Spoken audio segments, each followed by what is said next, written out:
Welcome, friends. This is Red Eyes Radio. Good to have you all, regular and new listeners, with us. My name is Henrik Palmgren, and we are coming to you from Göteborg in Sweden.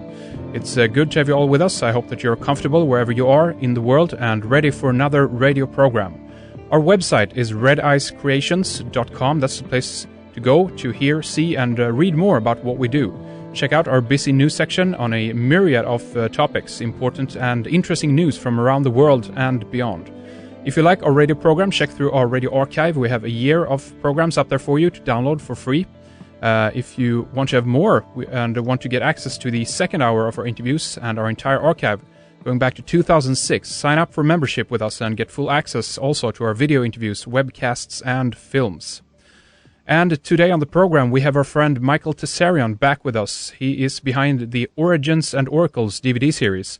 He's the author of Atlantis, Alien Visitation and Genetic Manipulation, Irish Origins of Civilization, and Astrotheology and Sidereal Mythology. His website is michaeltsarion.com. And we are working with Michael on the Architects of Control DVD series as well. We've released Program 1 already, and we are currently working on the second one right now. If you want to see it online, it's available in our member section. If you want to get a copy of the first DVD, simply go to Architects of Control for much more information. But here today we are going to talk about conspiracy and psychology with Michael. We are primarily going to focus on man and his psychic epidemics. We're going to talk about the roots of tyranny, and we're also going to comment on The Fall of Republic, Alex Jones' latest film, from this perspective, and tie this into how we look at problems and how we look at solutions as well. So this is going to be a good show. Sit back, and I hope you enjoy it as well. So with that, welcome back, Michael. Nice to have you back on the show again. Oh, thanks for the invitation, Henrik. It's always a pleasure. It's going to be really interesting tying all these threads together with you here today. And I think, as we usually do when we have you on the program, we can read actually an opening quote to kind of set the frame of the program. It's from Carl Gustav Jung. And he says, "We have lost our superstitious fear of evil spirits and things that go bump in the night, but instead are seized with the terror of people who, possessed by demons, perpetrate the frightful deeds of darkness. That the doers of such deeds think of themselves not as possessed, but as supermen, does not alter the fact of their possession." And Michael, what about if we talk about the idea of the roots of tyranny, to begin with that idea? And maybe you can explain a little bit for us in a nutshell what you consider to be the roots of tyranny, Michael. Well, basically, tyrants of every description arise in the world not by sending out troops, to put people in chains, especially not in the modern age. The whole existence of any kind of tyranny or colonialization is a sort of a relationship. And the way I look at the world dilemma or any sort of existential problem, whether or not it's on a personal, individual level or on a social level, is to start asking why it is that man brings that particular scenario into being. And of course, that is a psychological profile and perspective, as opposed to, say, a social or economic or political, perspective. Because civilizations are born out of consciousness. They are designed and lived in by human beings. And the human being is, he's made of consciousness. He has consciousness. And therefore, if that consciousness happens to be unworked, untidy, toxic, or dysfunctional in any way, then obviously it's a no-brainer that the republic that we find outside will also then be a reflection of that inner existential chaos. And therefore, to imagine that we can then run into that realm like the Keystone Cops or the Three Stooges and try to rearrange the furniture on the Titanic as if we're going to fix anything is tantamount to insanity. And we find ourselves in the state we're in today, with tyranny ruling the world just as much as ever, because man has not been looking at who he is. He's not been addressing the inner republic. He has totally avoided this. I've often said he leaves consciousness at the door. And this is, I found in my work through the last, so many years or whatever, that this is even being done in the so-called truth movement or inside what's called the alternative research community. They're doing it as well. And therefore, that's why the solutions are even still wanting within the so-called conspiracy movement, because I'm a fan of conspiracy movement. I'm a fan of what's happening. I often talk about the Age of Awakening, and I'm very optimistic about the way people are now being turned on heavily to politics and some of the deeper dilemmas that are going on. They're looking for answers, and they're going to find these answers. But I'm dismayed to find that, again, even within the conspiracy movement, consciousness is being left at the door. And we can argue that's because 95% of the authors and researchers are Christian or whatever, or it's just a human trait in which, questions of psychology tend to be considered unimportant or even taboo. Yeah. I mean, I get a lot of backlashing in my work where people, call me dark and sinister and even pessimistic simply because I deal with things from a psychological perspective. There seems to be some sort of, blinders on when it comes to really looking at life in a psychological way. So do you think that's true because of what Jung, for instance, talked about in form of escapism, that we do absolutely anything to avoid facing ourselves, basically? Do you think that's right? That's the truth then? Yes, I believe that 100%. He spoke about that man will basically do anything, no matter how absurd, rather than face his soul. And it's one of the most profound statements ever made. It really is. And the comments that he made, you see, are picked up by people like T.S. Eliot, the great poet, who said that mankind really can't bear too much reality. We've talked on other shows, you and I, about man and his ideas of reality. Right? Yeah. That man has this sort of idea of reality, but it's not something that necessarily corresponds with reality as it really is. I mean, even in the Bible, in the book of Mark, there's a quote that says, "It is from within, out of the mind of man, that all evil emerges." So it's not just the Jungs and the Freuds. It's an age-old situation. And there's an old statement that where there is no vision, the people perish. And I think that vision means a psychological understanding of life. And unfortunately, you can go back to, like I said, the Bible, you can go back to Jung, you can even go back to Pythagoras, who, was adamant that the problems that arise in society, in fact, he said that you better know that it is self-chosen, the woes and the problems and dilemmas that come upon men. It's basically a self-chosen process. Now, my work is to try and show how man would do that. Because, of course, consciously everybody's going to go, you must be crazy. We're all out there looking for freedom, justice, and truth. Yeah. Man wants to live in harmony and peace. And what are you talking about? It's them. It's them over there. It's the Jews. It's the Jesuits. It's the Illuminati. It's some big, monstrosity over there. And, of course, I'm not denying that exists. But that epidemic that exists within the psyche of the leaders has a trickle-down effect. They want their poison, their particular dementia, to infect the rest of the world. We've gone into reasons why that is in other works. And also they seek avidly to help their slave, to make their slave identify with them. And this is, again, another important dynamic to look at, is the whole question of identification. So my work is to try and point out what are these hidden, obscure connections that allow this particular dance macabre between the external tyrants who are, you can take a Polaroid of them, they're the psychopaths, there they are. But what it is in man, I refuse, like Jung, to accept that man is just a passive actor in this particular drama. He's not. I want to talk more about identification a little bit later as well, but basically what you're saying is that the Republic is falling because the inner Republic is falling in one way. And I want to ask you as well about, in terms of psychologists and so forth, because this has been on the wall a little bit a while ago in terms of the alternative press and all this, that basically psychologists say that conspiracy theories are nuts, and they claim that they have their answers because of this. So many people in the conspiracy movement, in one sense, understandably so if they don't know anything more, kind of frown on psychology as a whole topic. So how do we bridge these two fields, so to speak? Because it looks like one doesn't want to look at the other, if you follow my train of thought. Oh, it's inevitable, and I'm pretty much sick of it now, because I think that the work that we're doing with Architects of Control is actually one of the first ever projects, at least in a very deep way, to join these two fields up together. Psychologists always have a knee-jerk reaction to conspiracy. They believe that the disenchanted, disenfranchised man who's no longer getting his answers from, say, mainstream TV, who might be a sort of a loner, what have you, he is then sort of seduced into going to the internet and getting involved in all these woo-woo, type of conspiracy things. This is how they tend to cover it. But remember, when we're talking about psychologists in an American context, we're not really talking about psychologists.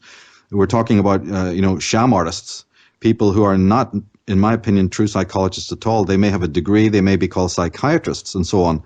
But a real psychoanalyst or psychologist would never, ever debunk, the people who are looking for the truth, regardless of what title that it has. They'd understand that, no, it's not about disenfranchised people. It's about awakening people. The people who are going to the internet and getting into the conspiracy subject matter are those who are now proactively looking for solutions. This is what they have to understand. And if you listen closely to some of the greater psychologists, and certainly even the great philosophers like Theodore Roszak and Jacob Needleman, even without using the terms conspiracy or alternative research or anything like that, or even dropping names, they themselves, just as pundits and activists and critics of society, are saying almost the same things that the few more braver souls within the conspiracy movement, have been saying for years. And I've always predicted that in the years to come, you're going to see even mainstream pundits and talk shows and what have you, totally co-opting what has been going on beneath the radar in the conspiracy movement. It's already happening, and it's going to happen. Glenn Beck, you have Lou Dobbs. They're talking about this kind of stuff right now, In fact, that ties in, doesn't it, to the whole idea that if people cast their mind back even 5, 10, 15 years ago, the whole media was rolling around laughing about conspiracy theory, and yet now, from the horse's mouth, from the Brzezinskis and from the, the Blairs and from all of the leading politicians, including the Bushes and all of these people all across the world, and we have their quotes. They themselves, from their horse's mouth, are talking about the global village, the psycho-civilized societies, and the New World Order, and the cashless society. All the things that, wait a minute, hang on, all the people that you threw darts at just 5, 10 years ago and had a good belly laugh over were saying. Yeah.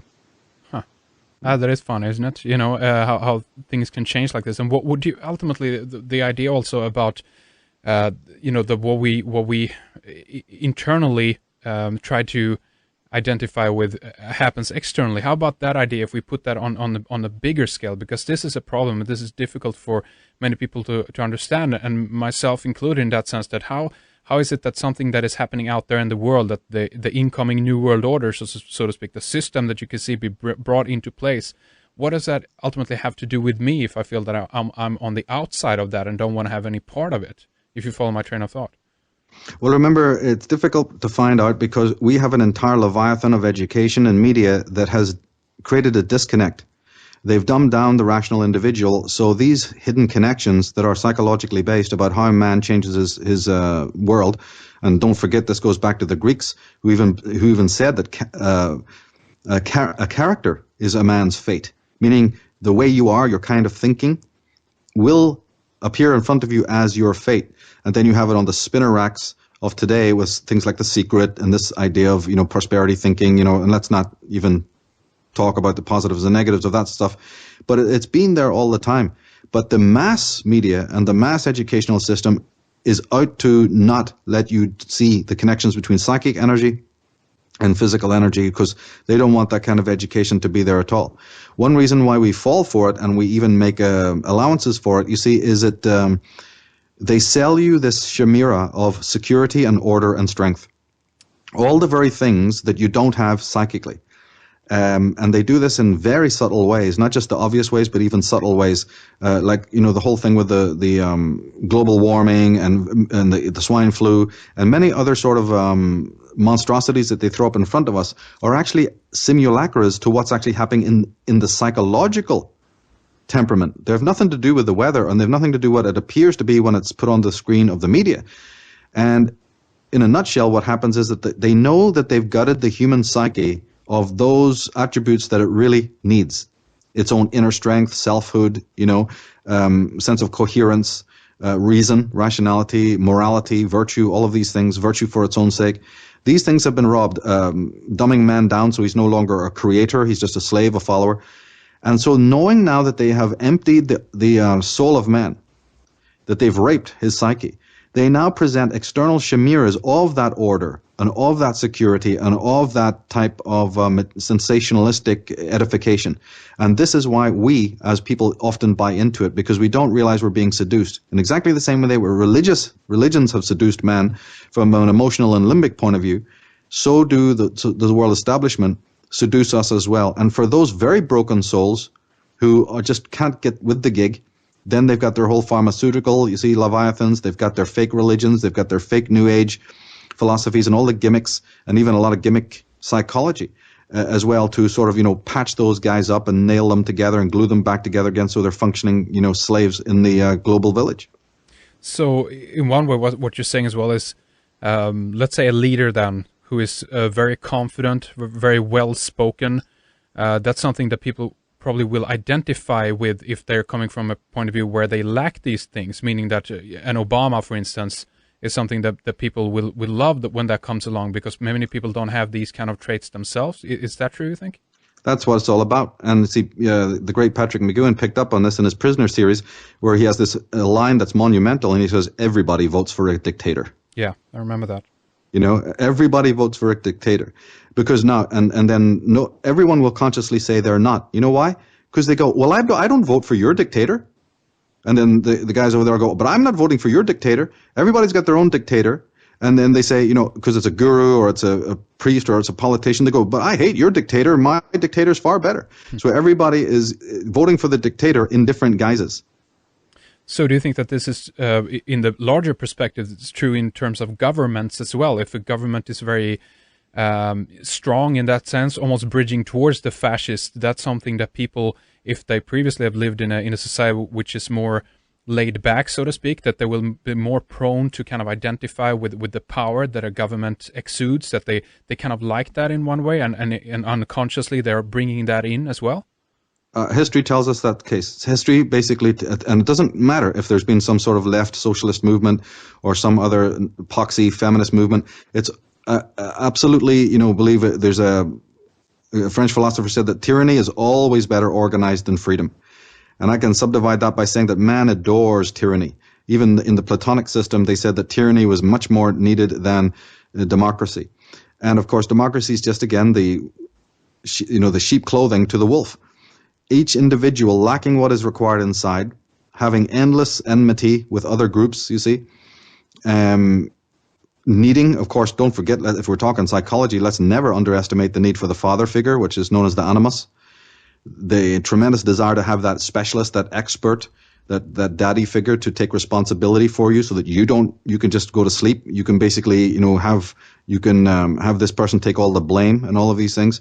It's a crucial thing. We've had whole tyrannies in the East, in the communist countries, and we have a cult of the father figure. And I wouldn't say the healthy father figure, because don't forget there's also a very healthy father figure.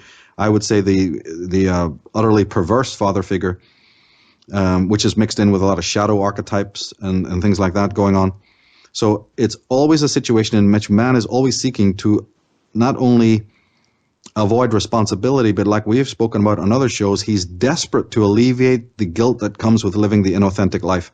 But unfortunately, by living the inauthentic life, he then creates, as we talked about earlier, he creates this morbid, inverted tree of life in which you have these identifications, you have this denial, you have the denial of the denial, you have the justifications, and you have the need then for the decorated and furnished incarceration.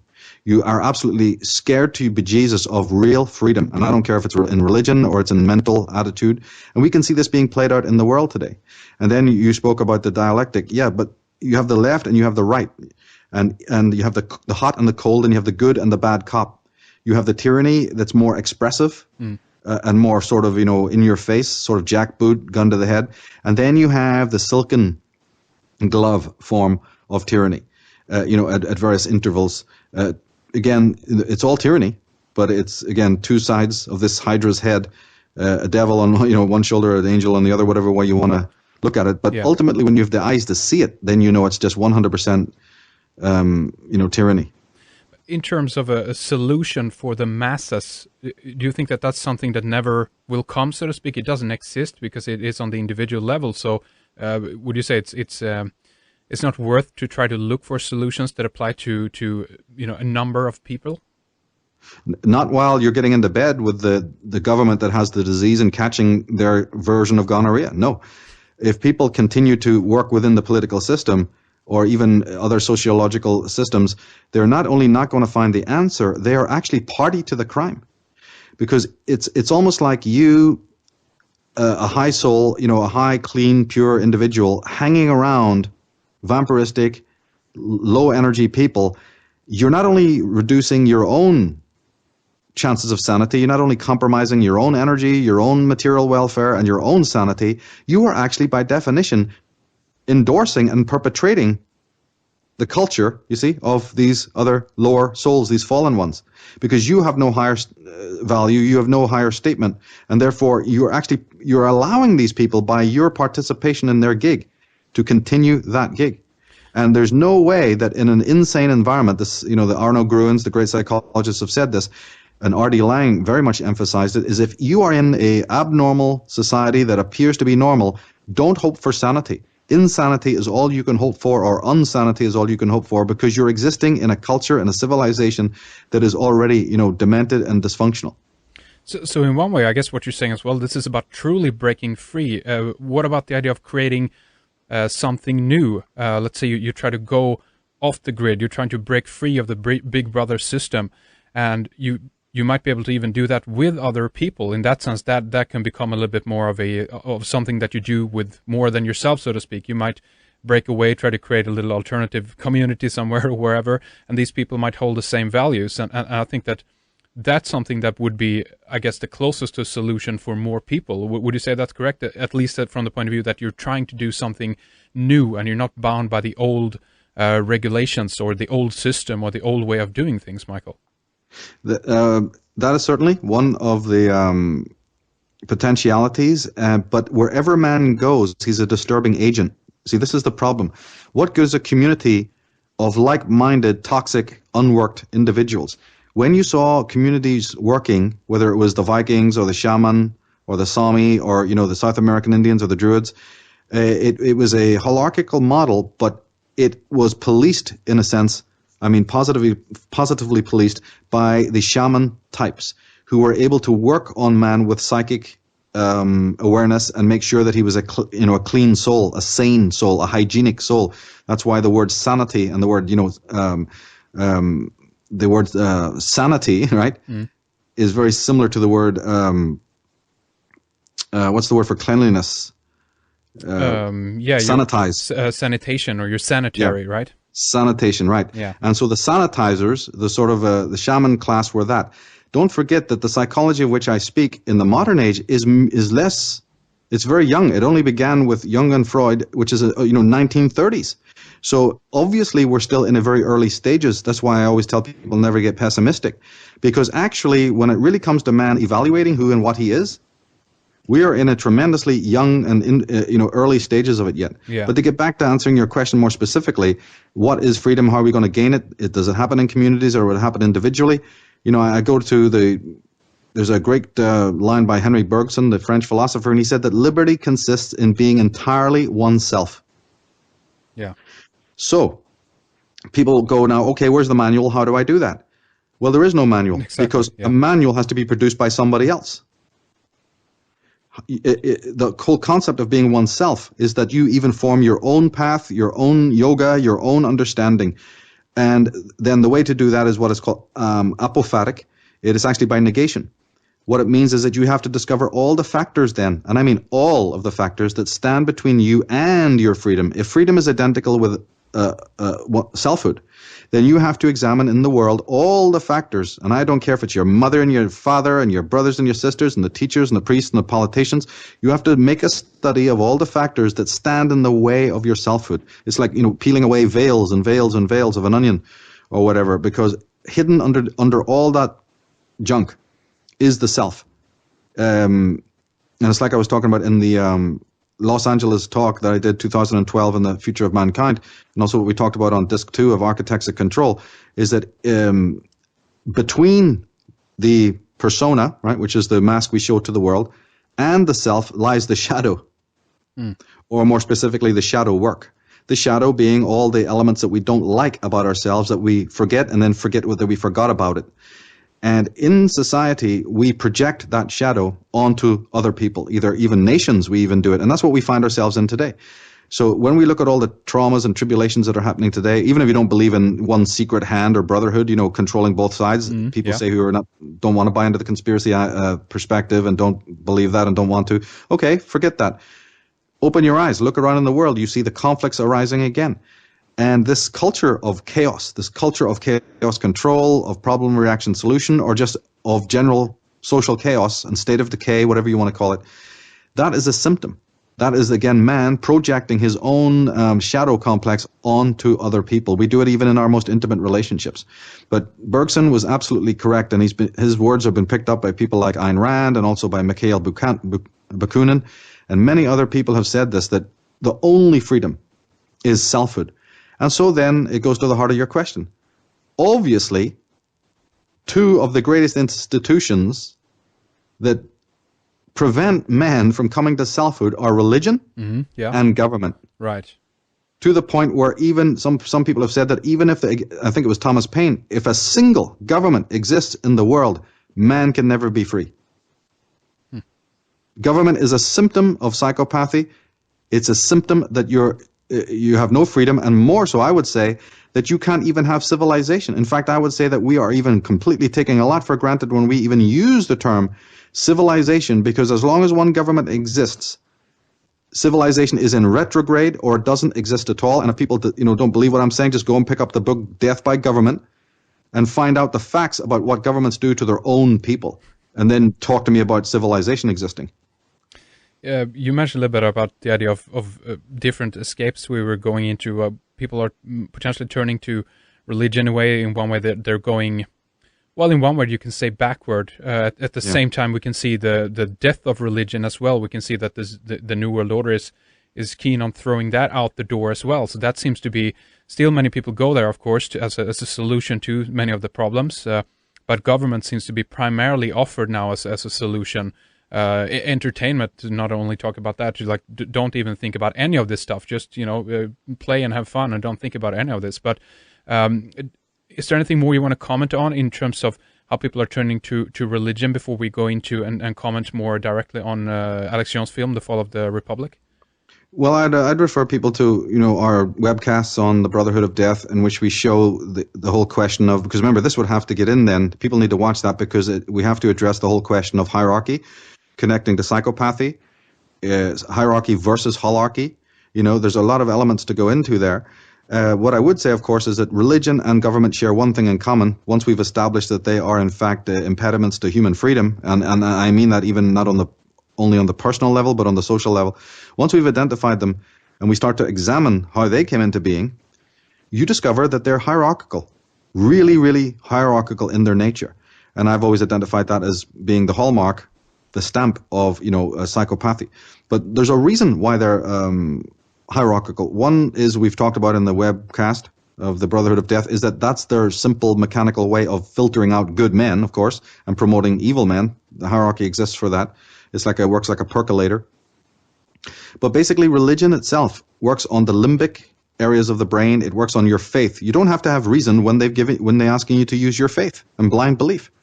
And secondly, see, I have no problem in, I think actually, I'll say it bluntly, I think that the conspiracy movement is hampered by the fact that too many of the writers and investigators in that movement are in fact Christians, or sort of even lukewarm Christians or whatever, or at least are coming from some sort of wishful thinking that's saying that if man just gets back to his familyhood and a little bit of his, morals as is dictated by religion, then, the evil ones will just sort of roll up their red carpets and disappear. It's total nonsense.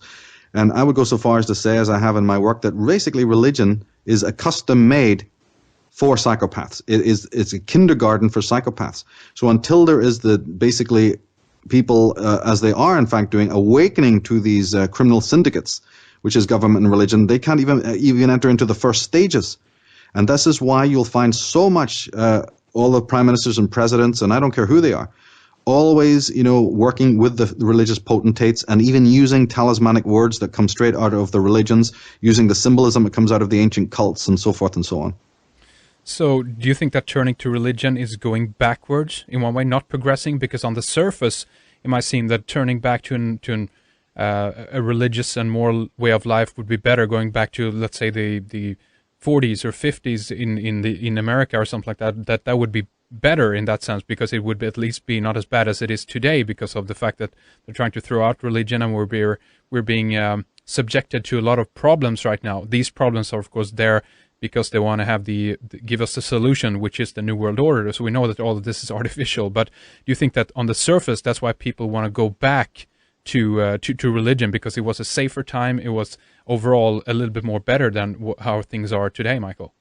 Yes, it is. And as I said, people have a relationship with the tyranny. They also call it into action. So again, even the religion is not really coming out of their way to do something to you. It's people themselves going to it. They are the ones asking for it. They're the ones who are going to read the gobbledygook in these scriptures. They're the ones who are going to murder in the name of Islam and Muhammad and Jesus and you know, in the cause of Judaism and all of these kinds of things. They're the ones doing it. And all I would say about that is that the tyranny, there's two kinds of tyranny. The tyranny is, government is more in your face. It's more monarchic.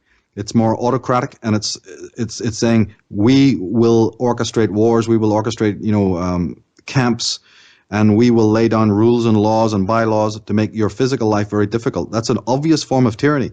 But how many people in the world have really understood the other more subtle, more sinister kind of tyranny that is, you know, perpetrated by the religions of the world? And if ever anyone listening to this interview now ever didn't have the chance to witness that particular criminality of religion, well, now's your chance. Because just turn on the TV and look what is happening, you know, with the rise of fundamental Islam and all of this other stuff. Yeah. So now is a perfect, because I said we're in the early stages of this, and a lot of this awakening, and therefore a lot of the things that are happening in the world are now absolutely, in one way, brilliant, because it is going to convince people to pay attention and to see the underworkings and the underpinnings of these kinds of tyranny. Man has never had a better perspective than now to examine it. But if he's already biased, if he's already coming from a prejudicial point of view, well then, you know, he's going to be in trouble because he will not see it. And of course, let's never forget or underestimate the fact that there is a Leviathan out there willing to stamp truth out of existence. They know that truth rises. They know that there's a higher awakening taking place, so they will have, as you said earlier, psychologists coming on to debunk conspiracyites. They'll have their media outlets just, again, debunk it. But at the same time, they've now realized that they need to co-opt it because the movement is just too fast and too strong. There's movies, there's documentaries, there's YouTube, there's so much stuff coming out there. And so now the mainstream is even going to have to co-opt some of these elements of the conspiratorial movement, like you're saying the Glenn Becks and these gatekeepers are doing. Michael Moore even did it in a weaker way, and then in the next few years you get somebody who does it a little bit stronger, and then the next few years you'll have somebody who'll even do it stronger. And for goodness knows, next thing you know, Glenn Beck will have Alex Jones as a weekly guest. He'll have the Alex Jones spot on his own show because they know that the demographics want it and will now take it and accept it. That is really interesting. I want to talk more about that. One thing though on religion before we leave that subject, basically. Many different religions around the world have been handling the education of humanity for many thousands of years now. And one thing that you mentioned is that they consider the fact that evil is something external, that have that kind of approach to it. Maybe you can tell us a little bit more just about that, Michael. Okay, yeah, that's true. Everything, Satan. They came up with Satan. And it's not just the Christians, they've all got it. Just in the same way the simple commercial tells you that your athlete's foot is some little germ that just happened to attack poor old you, or let's even say the flu. Oh my goodness, it's superstition of the Middle Ages. Then they used to believe in demons, now they believe in disease, and they believe it in the same way. It's phenomenal how this, is. And of course, isn't that part of what we were talking about earlier, that they are desperate to divide you from your own biology and your own psychology, and in many ways, biology is psychology. So, always make sure that the nemesis is external, so that you are never empowered. You have no psychic immunity, and you have no biological immunity. But I want to make one more comment about religion before we finish on that subject, and that is that when I critique my self-religion, and I do it quite harshly and abrasively, and I know that, but never let people imagine that I don't know. And the listener should also realize that within the tenets of the Orthodox religions is the secrets that I'm talking about. Everything that I am talking about is corroborated by chapter and verse of the scriptures, as long as you know where to go and read those scriptures. For instance, in the Gospel of Thomas, there's a quote that pertains directly to the question of psychic hygiene and selfhood. And the line is, "When you know yourselves, then you will be known, and you will know that you are the sons of the living Father. But if you do not know yourself, then you are in poverty, and you are poverty." That's meant to be the words of Jesus in the Gospel of Thomas, a very ancient book that was never put into the Bible, but should have been. Well, exactly. My point is, a apocryphal text, so that means that it's Gnostic, Michael. So that's another factor which is of the evil. You're not supposed to go there if you know what I mean, right? So that's another problem, you know. But many highbrow Christians do accept these apocryphal gospels, the intelligent ones, because you never argue with an idiot. Forget what the Orthodox think. But the ones who've done their homework and studied the Dead Sea Scrolls and who've looked into the whole question of the pagan origins of Judaism and Christianity, they have great reverence for these documents. And there's just as much legitimacy to say that Jesus spoke those words that are in these various Gnostic gospels as there is, if not more credibility, than to say that he's the words that are in the New Testament, when even the Jesus Seminar has proven that 80+% of the words that are ascribed to Jesus in the New Testament and the works of Paul are not legitimate. So these Gnostic Gospels have a great deal of truth. And I can quote from John and many other books that even talk about the need of the temple of God is within. What I can do, you can do also, and more. You know, the whole concept of selfhood is in there. It's in all of the precincts of religion. It's in Jainism. It's in Buddhism. It is in Judaism, no less. In fact, it's very, very pronounced in Judaism, because in Judaism, unlike Christianity, believing in some supernatural messianic character or solar heroic, being is null and void. A man must be good and moral in this life. This is cardinal rules in Judaism, that you must be committing moral acts, just like the Decalogue, thou shalt not kill, right? Yeah. They are extremely based on this, that man's own deeds in this life is all that is required for salvation, to do as little evil and as much good as you can. But you see, the psychological perspective takes that theory and says, okay, but what is evil? You may be doing evil and not even realize it. What is the anatomy of evil? What is the anatomy of good? What is the human consciousness? Like we were talking about earlier, what is the human consciousness? What are the motives?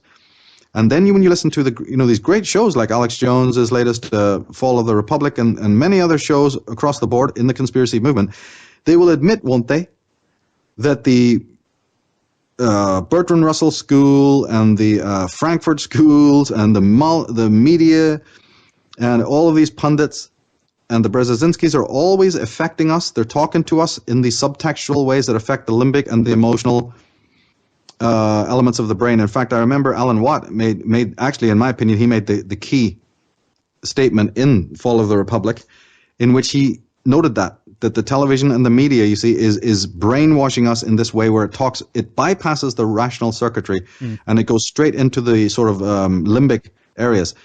But then can't the audience realize then that is a tantamount, it's absolute 100% proof that the government is psychologically up to speed? Oriented, yeah. Yeah. And then when, Michael Tsarion come along and say, listen, you're going to have to arm yourself up with that psychological knowledge, they yawn. Yeah, what do you want to talk about that? Don't you know that the psychologists are part of the conspiracy? What the hell is this? So I include all of the other critiques. I do say there is an external, Leviathan out there that needs to be addressed and understood and studied. Yep. But you have to understand how it even came into existence in the first place, and that is the story of psychology. There is absolutely no way. It goes exactly along with the quote that you read at the opening of the show. So, in one sense, then it seems that what Alex Jones is doing is very good, because he's informing people on the surface level of the grander. It's conspiracy 101, things that people everywhere should know about in that sense. And he, from my point of view, I see that his job is to make it simple in one way for people, and especially maybe for people who are new into this and are just coming in one way. I don't know Alex or his motives is, but it sounds to me that he's up for he wanna get a mass awakening happening, so to speak, across the globe, and then the way to do that is to make it very simple and don't go too much down into details. And that's also why many people now are criticizing him. Why doesn't he talk about this or that or the other? Why does it leave that out and so forth? But on one level, I think that he considers his job is to bring this to as many people as possible, and on that regard, he's doing a good job, I think. But then it's up to people continuing from that to go deeper into these levels, and I guess that's what you're saying as well, Michael. That people need to continue the path from there, from after leaving off and realizing what the kind of material that Alex is talking about. What's the next step? How do we solve these problems? And maybe it's not going back to the Constitution. Comments, Michael?